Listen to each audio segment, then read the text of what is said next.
जब भी जन्म मृत्यु प्रमाण पत्र के बनाने की बात आती है तो इसके यूटिलाइजेशन को लेकर के भी सवाल उठते हैं कि आखिर ये प्रमाण पत्र कब, कहाँ और कैसे इस्तेमाल किए जा सकते हैं। आखिर राज्य सरकार या केंद्र सरकार ये डेटा बना क्यों रही है, क्यों इस डेटाबेस को डेवलप किया जा रहा है, इसी पर जानकारी के साथ हमारे साथ मौजूद हैं अतिरिक्त मुख्य रजिस्ट्रार जन्म मृत्यु प्रमाण पत्र से डॉक्टर सुदेश अग्रवाल। उनसे बात करते हैं।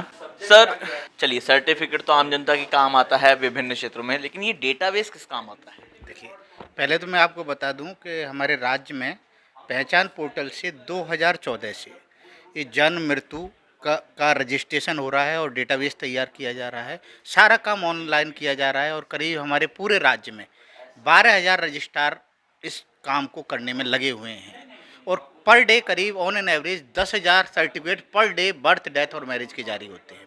अब इतना नॉट ओनली कि हम सिर्फ डेटाबेस इकट्ठा कर रहे हैं, इस डेटाबेस को आगे भी हम यूज कर रहे हैं स्टेट में।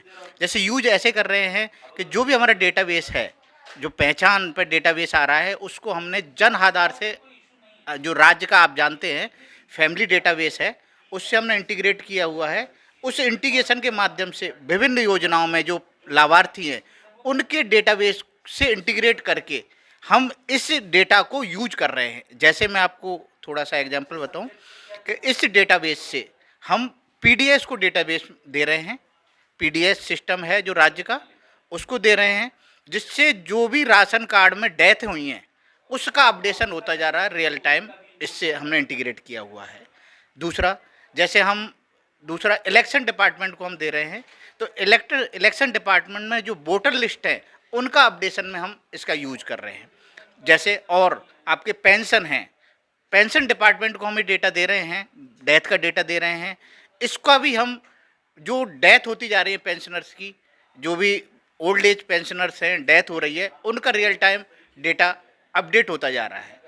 प्लस और बहुत सारी जगह इलेक्शन, जैसे अभी हम शाला दर्पण में बात कर रहे हैं, शाला दर्पण में जो बच्चे क्षेत्र में इस हमारे बर्थ हुए, उन बर्थ के बच्चों ने, जो 5 साल तक के बच्चे हैं, यदि उन्होंने एडमिशन नहीं लिया है तो उस क्षेत्र का जो शिक्षा अधिकारी है वो देख सके कि मेरे क्षेत्र में किन लोगों ने एडमिशन लिया नहीं लिया है, तो उस रजिस्ट्रेशन को, एनरोलमेंट को बढ़ाया जा सके।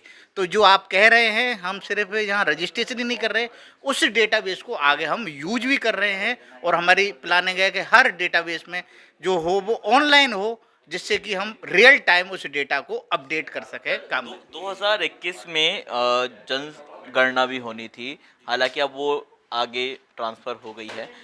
क्या उसमें भी इन रजिस्ट्रेशंस का फायदा हो पाएगा? जैसा कि अब चर्चा हो रही है कि हमारी जो स्टेट की प्लानिंग है कि हम ये चाहते हैं कि जिस तरह रियल टाइम हमारा अपडेट हो रहा है, तो अब 10 साल की अपडेशन की बजाय हम सेंसस में कोशिश कर रहे हैं कि हमें रियल टाइम अपडेट मिल सके कि हम 2022 में कितनी है, क्योंकि जन्म, बर्थ, डेथ और मैरिज हम रियल टाइम अपडेट कर रहे हैं, तो हम किसी गांव की जनसंख्या रियल टाइम में बता सकें। ये कोशिश कर रहे हैं, ट्राई कर रहे हैं, तो जन आधार डेटा के साथ हम बिल्कुल, जन आधार डेटा के माध्यम से अब रियल टाइम जो आंकड़े हैं वो उपलब्ध हो सकेंगे, और इन्हीं आंकड़ों का अध्ययन करने के लिए आज सेंट्रल से भी टीम पहुंची है। हमारे साथ जुड़े हुए हैं मिनिस्ट्री और स्टैटिकल एंड प्रोग्राम इम्प्लीमेंटेशन के उप महानिदेशक पंकज श्रेयस्कर। उनसे बात करते हैं। एक बड़ा डिपार्टमेंट आप देख रहे हैं, क्योंकि अब आपने यहाँ का जो मेथड है वो भी समझा। यहाँ पर सभी चीज़ें ऑनलाइन हैं। इवन जो ग्रामीण क्षेत्र है चाहे शहरी क्षेत्र है, सभी लोग अपने घर बैठ करके अपना पंजीयन कर भी सकते हैं और उसमें सुधार भी करवा सकते हैं। क्या दूसरे राज्यों में भी इस पद्धति को उतारा जाएगा? हमारा आने का मकसद यहाँ पर केवल इस बात को लेकर है कि जो सांख्यिकी होता है, सांख्यिकी किस प्रकार से पॉलिसी इम्प्लीमेंटेशन में किस प्रकार से इंसाइट दे सके, एक दृष्टिकोण दे सके, ताकि जो एविडेंस बेस्ड पॉलिसी मेकिंग हो उसका प्रचार प्रसार बढ़े।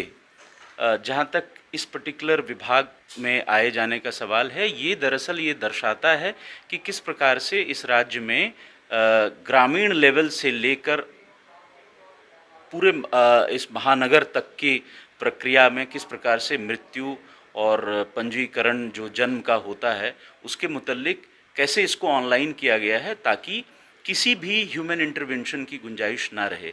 हम इसी पर चर्चा कर रहे थे कि किस प्रकार से इस डेटा के मॉडर्नाइजेशन के साथ साथ ये डेटा बेस बने बाकी और विभागों में, जिसको हम लोग एडमिनिस्ट्रेटिव डेटा कहते हैं, ताकि ये एडमिनिस्ट्रेटिव डेटा बाकी और विभागों को भी मदद कर सके एक बड़े निर्णय लेने में।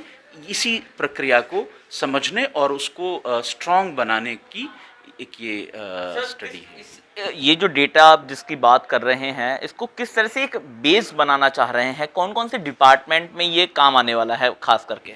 नहीं, ये तो जाहिर तौर पे राज्य सरकार का ही प्रेरोगेटिव है, लेकिन इसको बहुत सारे डिपार्टमेंट में अभी मैं चर्चा ही कर रहा था इन लोगों से कि ये डेटा किस प्रकार से जो है इलेक्शन के जो अपडेट करने की प्रक्रिया है वहाँ पर इस्तेमाल हो सकता है। स्कूली शिक्षा विभाग में इसका इस्तेमाल किया जा सकता है। इसका इस्तेमाल और भी कई एरिया में किया जा सकता है जिसको ऐसे डेटा की ज़रूरत हो जहाँ पर कि पॉपुलेशन बेस और न्यू एंट्री आती है जब जनसंख्या में, और कुछ जो एलिमिनेट होते हैं मृत्यु की वजह से, जहाँ कहीं भी इस तरीके की इस्तेमाल की जा सकती है जो सरकारी नीतियाँ बनाने में, वहाँ पर ये डेटा काफ़ी उपयोगी साबित हो सकती हैं, ऐसा हमारा मकसद है। और दरअसल ये सारी प्रक्रिया जो प्रशासनिक डेटा कहते हैं इसे, एडमिनिस्ट्रेटिव डेटा, वो डेटा जो है एक दूसरे से बात कर सकें, एक दूसरे को सुदृढ़ कर सकें, इसी क्रम में हम लोग सारे स्टेट से भी मशवरा कर रहे हैं। सर, एक चैलेंज अभी कोरोना काल में आया कि किसी भी मृत्यु प्रमाण पत्र पर मरने का कारण अंकित नहीं होता। ऐसी स्थिति में जो आम जनता को राज्य सरकारों ने फ़ायदा पहुंचाने की कोशिश की, वो उस फ़ायदे से महरूम रहे। क्या अब निकट भविष्य में इसमें प्रारूप में कुछ बदलाव किया जाएगा? क्या कोरोना से मरने वाले या किसी अन्य कारण से मरने वालों उनका मेंशन किया जाएगा कि इनका मरने का कारण ये है? इस बारे में हमारी कोई राय नहीं है। ये जो भी इसमें प्रावधान हैं वो प्रावधान के अंतर्गत किया जाएगा, इसका हमसे ताल्लुक नहीं है।